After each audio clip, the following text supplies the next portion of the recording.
Благой или Брайан? Аз фактически Благой Петров Алексис, това е моето българско име. Моето американско име е Брайан Алексис.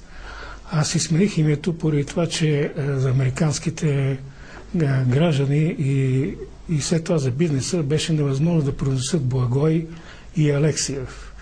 И както всички американци, повечето мигранти си сменяват имената поради тази причина, не поради друга.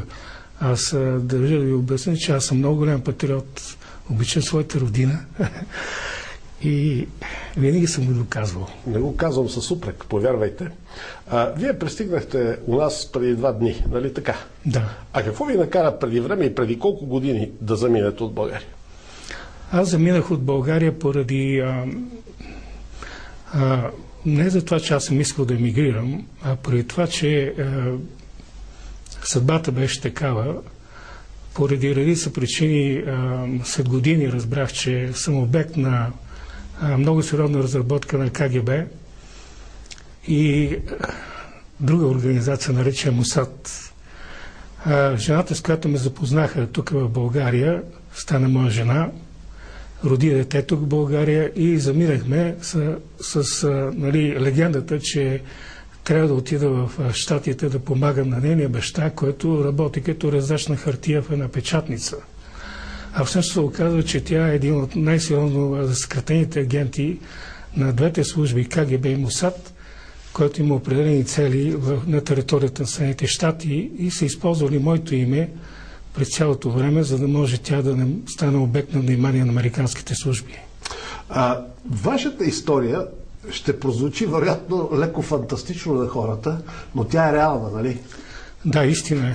Може ли да кажем, ето показвам една книга, която е ваша, се донесохте в студиото, можем ли да кажем, че вие сте нещо като български вариант на Литвиненко? Книгата на нашите зрители, само да преведа, е озаглавена "Смъртта на един дисидент, отравянето на Александър Литвиненко и завръщането на КГБ".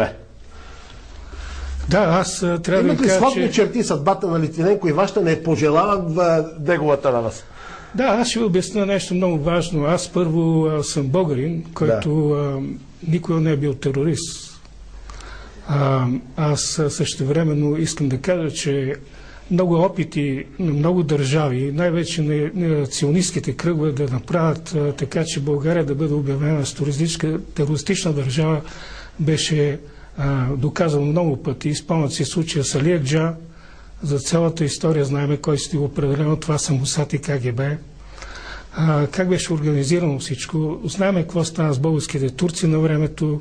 Изправиха България пред една невероятна опасност за война с Турция, която беше предотвратено благодарение на големи усилия на много българи. След това другата провокация бяха медицинските сестри в Либия, където отровата, т.е. кръвта беше отровена в Израел, прехвърлена през Австрия в Либия и обвиниха българските сестри. Това за първи път го чуем. Което беше нещо невероятно. Много изненадващо бяха освободени от президента на Саркози, който изпрати жена си да ги освободи, поради това, че български журналист в Австрия даде информацията и се раздуха в Австрия. След това всичко се потули и покри и приключи историята с България като терористична държава. Сега обаче в момента иска да ви разкажа как българите в мое лице и други, които работеха в групата, спасявайки моя живот, разкрихме едно от най-големите престъпления на истинските терористи. Това са агентите на КГБ и Мосад. Не случайно. Нека да кажем на зрителите, че вие само преди няколко месеца, втори път и неотдавна преживяхте операции. Да, аз преживях няколко операции и всичко започна от това, че 2005 година, в януари 2005 година, българските, в резултат на продължителни търсения, защо моето здраве е толкова необяснимо. Бях много зле и постоянно търсих причините защо не съм добре. Се оказа, че 2005 година българските учени откриха в моето тяло януари месец огромно количество токсични елементи, преди всичко радиоактивни елементи, като уран-238 и други токсични елементи. И това обясни, веднага затвори пъзела на моите разследвания, които аз търсих да намеря защо съм отровен и кой ме отрови. Веднага се изясни, още веднага, като ми каза какво е станало. Откриха отровата, което по-късно се доказа с много научни и други изследвания, че действително е така. Значи аз съм тровен постоянно, систематично, в продължение на години с токсични елементи, които моята бивша жена, агент на Мосад и КГБ, Ана Львовна Килимник, украинска еврейка, и тя има няколко имена. Тя е известна като по рождение, известна като Ана Львовна Елева, след това използва друго име по първи мъж, Ана Львовна Килимник, и след това в щатите сменява името Ана Мей Алексис. Тя е един от много сериозен, след дълги изучавания на нейния профил, установих, че тя е много сериозен агент, който е един от резидентите на руско и украинското КГБ и да го наречем съветското КГБ и Мосад. Защо на Мосад? Много просто, защото голяма част от агентите на КГБ, прехвърлени на територията на Съединените щати, със специална директива се прехвърлят на разположение на Мосад. И поради тези причини вероятно съм получил присъдата си още в самото пристигане в Съединените щати, защото по мнение на ФБР, на агент на ФБР на 30 октомври 2008 година, когато аз им предоставих секретна информация на дълги изследвания на българи, които работихме по същевременно с руски патриоти, които ми предоставиха пълна информация по мое искане, как тази отрова се оказва в ръцете на терориста Ана, така да го наречем, агента Ана. Тази отрова се оказа особено опасно оръжие за масово унищожение. Тази отрова е внесена по времето на студената война от КГБ на територия на Съединените щати за масово избиване на населението. Тя е заработка на КГБ уран-238, който е в течна форма, прозрачна, и е внесен в бутилки с водка, за да може да се определи, да я хванат. Защо не могат не са могли да открият? По проста причина, че първо не е имало такива уреди и второто е уран-238 излъчва алфа-радиация. Алфа-радиацията не може да премине, ако се увие и в хартия. Обикновена хартия. Така, слаба е. Да, слаба е, но когато влезе вече в човешкото тяло е страшно. Добре, господин Алексиев, извинете, че ви прекъсвам. Да. Знам, че така наречената ДЕА, техната агенция за храните и лекарствата, е нещо като държавна сигурност и че ушки много стриктно следи. Как са пропуснали това? Ами вижте какво, вие трябва да знаете, че това е една от най-големите, аз се наричам терористична организация на Лазар Моисеевич Каганович. Това е човека, който ние го знаем всички, които сме на тая възраст, че много добре познаваме кой е тая личност, какъв е и така нататък. Той създаде една невероятна структура от терористи от цял свят, която в момента е обхванала практически целия свят. В Съединените щати в момента, значи те не са го открили, защото има хора навсякъде. Те си имат канали, те си имат канали, имат си хора навсякъде, в държавния апарат на Съединените щати, имат на всички нива. Те са навсякъде. Аз, когато започнах някога бизнес в моя бизнес, така наречената Farmable Corporation или Farmable DBM Brian Alexis, собственика, който е евреин и бивш член на Световния еврейски съвет,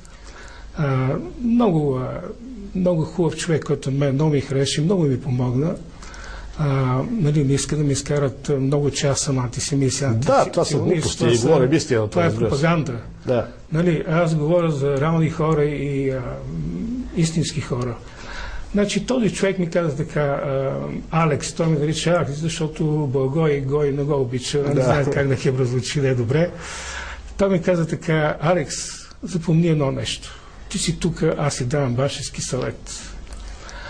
като започнеш бизнеса, трябва да запомниш едно нещо, че полицейския отдел на Лос-Анджелес е, примерно ако е 10 000 човека, отдела на Мосад е 30 000. Това означава, че трябва да внимаваш.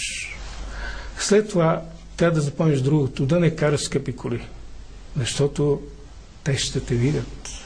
И третото, трябва да запомниш много добре, не прави бизнес повече от $1 милион. Какво става с тези, които карат скъпи коли и които имат по-голям бизнес? Ами, те започват да бъдат следени. И ги поставят под някакъв контрол, предполагам. Абсолютно под всякакъв контрол. И всяко нещо, което е свързано с пари, е под контрол. Всяко нещо, което е свързано с пари, енергия и средства за масова информация и така нататък е под контрол. Финанси, банки, медицина. Финанси, банки, право. банкови сметки, всичко. Абсолютно. Така че ние си мислим, че Съединените щати са държава на големи възможности. Възможно е това, теоретично. Американската мечта е възможна. Възможно е теоретически, но практически не е така.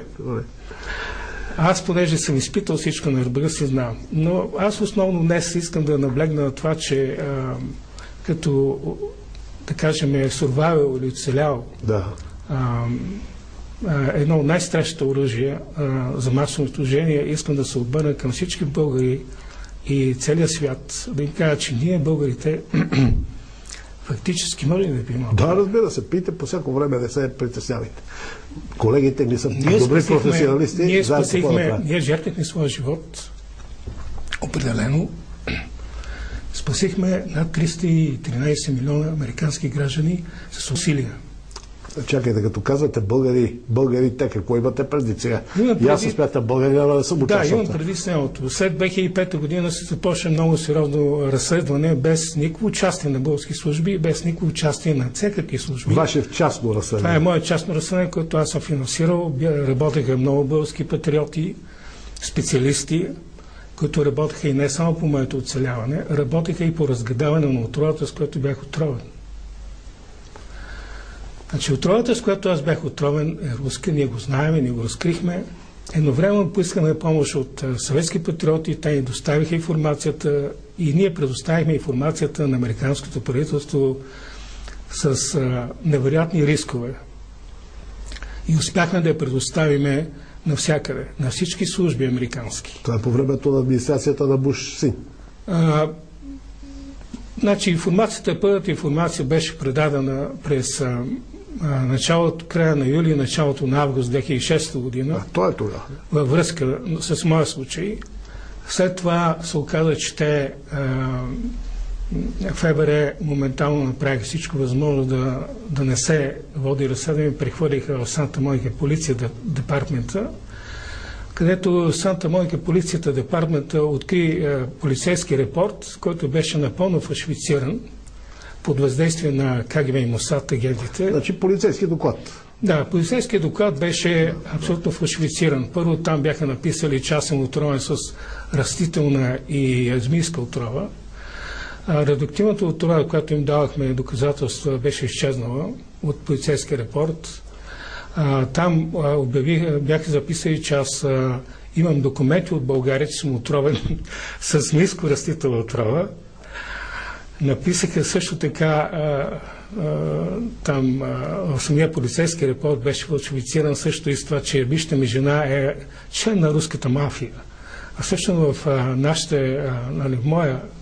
моите показания беше, че тя е агент на КГБ. И всичко това е изчистено моментално и след това другото предупреждение, което беше направено вече в края на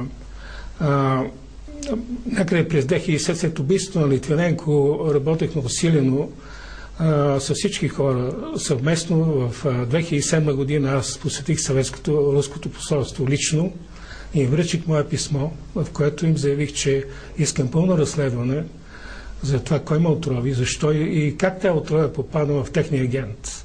Те казаха, че нямат нищо общо, това е Мосад. Аз си замълчах тогава. Посолството каза, че е Мосад. Да. Руското посолство казаха, че Мосад за моето убийство. И тогава се оказа, че аз не бях съгласен, тъй като отровата е руска, но независимо от това, аз чакам до ден днешен да ми дадат обяснение защо ме отровиха. Аз знам защо ме отровиха, но въпросът е защо. Защото аз нито съм терорист, нито съм откраднал някои пари, нито пък имам нещо общо с тях. Добре, остава